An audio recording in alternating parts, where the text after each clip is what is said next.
Local black historian Gerome Riley from the Lincoln State Championship team shares a few glimpses of what life was like growing up black in Claremore during the 40s and the 50s. Whenever we went to the theater, there were three theaters here in Claremore back in those days, in 49 and 50, early 50s, with the Yale, the Cadet, and the Palace. But when we went to the Yale theater, you didn't sit, you had to go up in the balcony where the projectors were. You couldn't sit down with the whites. You had to go up in the balcony. And when we went to the restroom, see, we couldn't use the restrooms there in the theater. We had to go down to the courthouse because the Yale theater was right there on,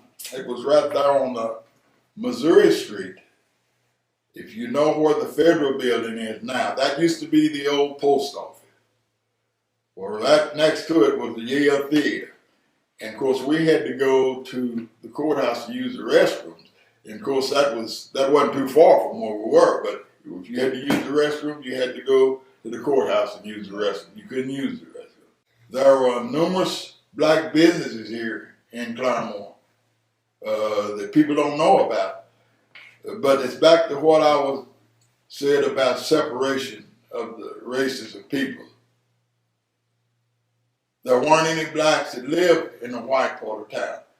And if you know Claremore, you take First from where First Street is right now. First Street is where it is now. From there on back was black. There wasn't any blacks that lived, in this direction. But the blacks lived, and then on the north side of town, across the tracks, you were still separated. There wasn't any, on Oella Street, from there on back was a black residential area. There wasn't any live on the east side of town. And that's what separated. So you take just south of the courthouse, there was First Street, First in Missouri. There were numerous black businesses up and down that street.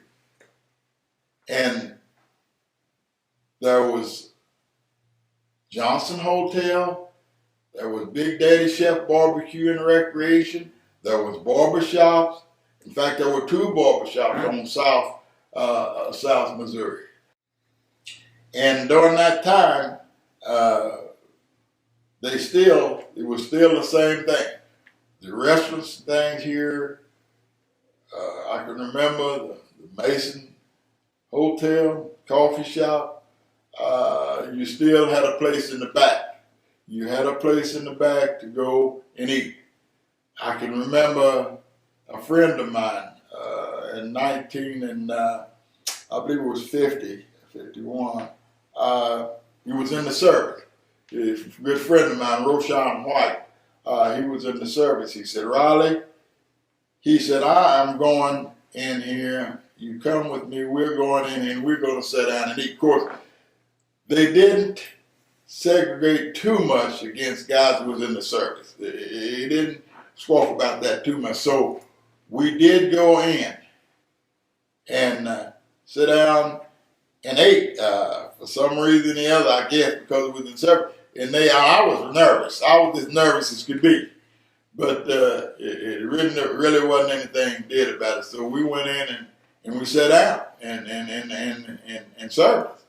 So it was amazing to me that this happened because that was back during the time when you couldn't sit in up front and have lunch. You had to sit in the back. Everything was in the back prepared for you, and so forth. So, like I say, those times, some people carried grudges. Some people has hard feelings. But this is part of history. It doesn't bother me. I lived through those times, and I'm still here, and I'm just glad that I was able to endure it.